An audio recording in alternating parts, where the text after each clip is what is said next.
Hello and welcome to Network News. Today I've got a very exciting update to bring you as the government has finally confirmed its plans to take forward Northern Powerhouse Rail. Ever since they came into power, they've repeatedly reiterated their support for the scheme, but have provided absolutely no details whatsoever about what form it'll take. On the 11th of June 2025, the Chancellor of the Exchequer said this. In the coming weeks, I will set out this government's plan to take forward our ambitions for Northern Powerhouse Rail. Well, it wasn't in the coming weeks as it turns out, and the announcement has been pushed back further and further until today when it's finally been released. For context, when Northern Powerhouse Rail was first proposed, it was intended to look something like this, a new, fully segregated high-speed line running between Liverpool and Leeds, linking up the two northern branches of HS2. However, the integrated rail plan saw it cut back to just this, and then Rishi Sunak cut the rest of HS2 as well. This has caused all sorts of problems, most notably that HS2 trains would still have to pass through a major pinch point on the West Coast Main Line through Stafford and College Junction, potentially reducing capacity by 17%, whilst the case for Northern Powerhouse Rail was also considerably weakened from the fact that the very expensive 8-mile-long tunnel between Manchester Airport and Manchester Piccadilly would no longer be carrying north-south trains in addition to the east-west ones planned by Northern Powerhouse Rail. But that's all in the past now, so what you want to know is what Labour is planning for the future. Well, as with all great rail schemes, it's expected to be delivered in stages. The first stage is expected to break ground in the early 2030s and focuses on upgrades and enhancements to the existing lines in and around Yorkshire. The lines from Leeds to Sheffield, Bradford and York are set to receive capacity and line speed upgrades, as well as being electrified if they aren't already. Phase 1 also plans to deliver some major station improvement schemes. The first of these is a new station in Bradford. This would sit on a new east-west alignment, likely located on the site of the current St James Market, and will replace the current Bradford Interchange station, which is in a terminus configuration, meaning trains have to change direction mid-journey, adding to journey times and increasing delays in the area by having more points of conflict. Whilst funding has been secured for the new station, it hasn't been 100% confirmed yet, with the government saying it'll be subject to business case and that it'll continue to work with Bradford Council on the scheme before making a final decision in summer of next year. Next is a new station at Rotherham, known as Rotherham Gateway, which, unlike the existing Rotherham Central station, would sit on the fast lines used by TransPennine Express and cross-country services, which currently bypass the town. Therefore, the connectivity benefits provided by this station could be immense, with the journey time to Leeds being more than halved, for example. The station would sit to the north of the town centre, located such that an easy interchange could be provided between the new station and the existing tram train service which passes through the area, as well as allowing for a major redevelopment of this otherwise fairly unloved industrial area. Phase 1 is also expected to support the expansion and redevelopment of the existing stations in York, Leeds and Sheffield to support growing passenger numbers, as well as unlocking major new developments around them, such as York Central, which is the UK's largest city centre brownfield development site. Now on to Phase 2, which is also expected to break ground in the 2030s, though it's more likely to be the mid to late 2030s.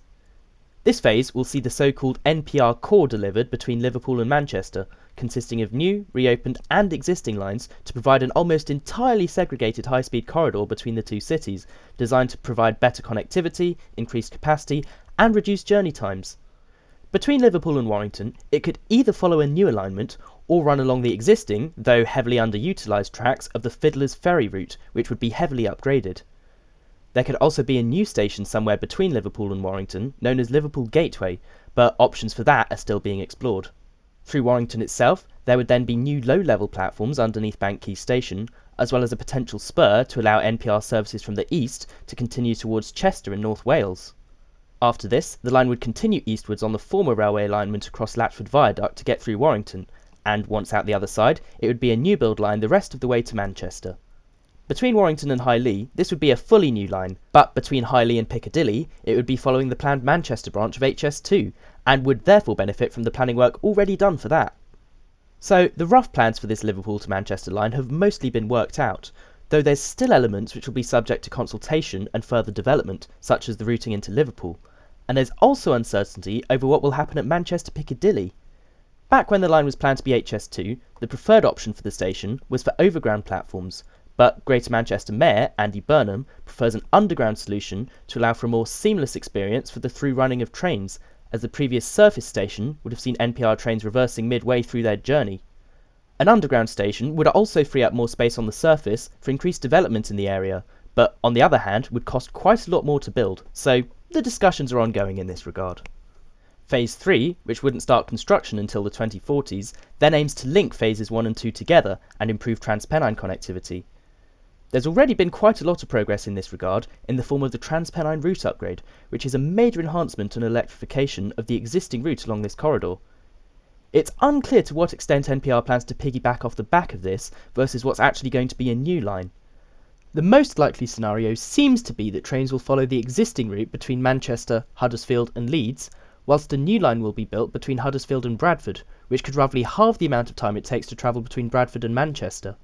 The official line from the government is that they're still exploring options in this area. There's also likely to be improvements between Sheffield and Manchester, though unfortunately this is likely to consist of upgrades and electrification of the existing line rather than an entirely new one as well. The government hopes that by delivering this infrastructure they could unlock £40 billion a year in economic benefit. They've set a funding cap for the programme of £45 billion in 2025 prices, though they have also said this could be supplemented by funding from local government, for example through business rates or land value capture. It's also worth noting that the £45 billion commitment from the government will be adjusted for inflation year on year, so that's not something to be worried about. In the immediate future, £1.1 billion has been allocated for planning and design work, including assessing the options for what to do with the station at Piccadilly, the best way to link Manchester and Huddersfield with Bradford, as well as creating more detailed designs to actually allow for the construction to commence. This funding is set to last for the remainder of the current spending review period, aka until 2027, with more money released after this date to keep progress flowing until the end of this Parliament, with a view to construction starting in the early 2030s.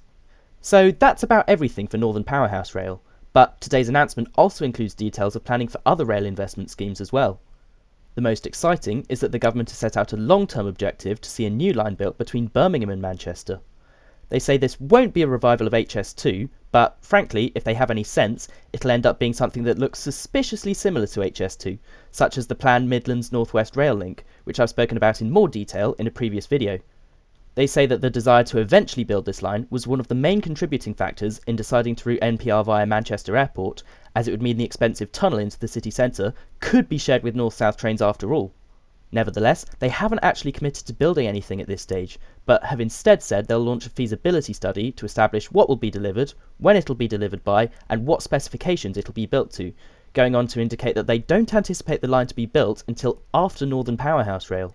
In the meantime, they've said the land already purchased between the West Midlands and Crewe will be retained, though alarmingly they haven't made any mention about extending the land purchase powers in the Phase 2A hybrid bill. For context, only about half the land needed for the line between Birmingham and Crewe has been bought, with the powers to buy the rest lying in the Phase 2A hybrid bill. However, these powers are set to expire on the 11th of February, meaning that new legislation would be needed to acquire the rest of the land. Luckily, the land purchase powers in the current hybrid bill can be extended past this date, but with less than a month to go, the clock is ticking, and the complete silence from the government, other than this meeting between the Rail Minister and the MP for Crewe, is very alarming indeed. Other than that, they've also announced they'll begin developing the business case for the reopening of the Leamside Line in the northeast. Part of this had been confirmed already, in the form of an extension of the Tyne and Wear Metro to Washington, forming a loop between Pelaw and South Hilton. However, now it sounds like they're planning to complete the rest of the line towards Durham and Ferryhill, which could potentially link about 100,000 people into the rail network, whilst also providing an alternative route for freight trains, freeing up capacity on the main East Coast Main Line. Throughout all these plans, the government has made very clear that it intends to avoid making the same mistakes as HS2, and is taking the right time to determine the details of the NPR programme. They've also pointed out that, where previous plans had been top-down from the government, for these plans, they've been working hand-in-hand with the mayors from the devolved city regions to ensure it accurately reflects what's needed on a local level. Well, these plans sound pretty promising if they do end up materialising, but they also fall a long way short of what was planned before, and ultimately, what's needed. And the timelines being discussed also leave a lot to be desired. Compare these plans to the original plans for HS2 and Northern Powerhouse Rail, and it's clear what a downgrade they are in comparison. In a country as rich as the UK, we shouldn't accept anything less than the original plan, not just because it would provide better intercity connectivity, but also because running on fully segregated high-speed lines would provide vastly more capacity on the existing network to boost local services, whereas the current plans, which rely more on the existing lines, could potentially reduce capacity for local and regional trains in favour of longer distance services. Speaking of which, it's good to hear that they're considering a link between Birmingham and Manchester, but again, the timescales are insane. Remember that out of all the plans discussed today, this is the only section of line which already has detailed designs and much of the land already purchased.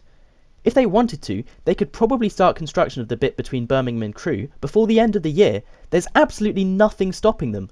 But instead, they're going to delay it until the 2040s, meaning it probably won't open until the 2050s or even 2060s, and will be left with a major capacity bottleneck for decades to come. Whilst design work inevitably takes time, there's also no denying how convenient it is that construction isn't scheduled to start until after the next election, meaning they don't have to cough up much cash before then. And if current polls are anything to go by, the party set to win the next election is one which has promised to scrap the entire line. Obviously, a lot can change between now and then, but ultimately this still feels like a massive cop-out to avoid actually doing anything, at least in the course of this parliament, when they can and should be cracking on with the link to Crewe as a minimum. But what are your thoughts on the government's high-speed rail plans? Is this a long overdue step towards redressing the north-south divide, or another set of plans which will never end up materialising? Let me know in the comments. Subscribe to Network News for more updates like this, and until next time, thanks for watching.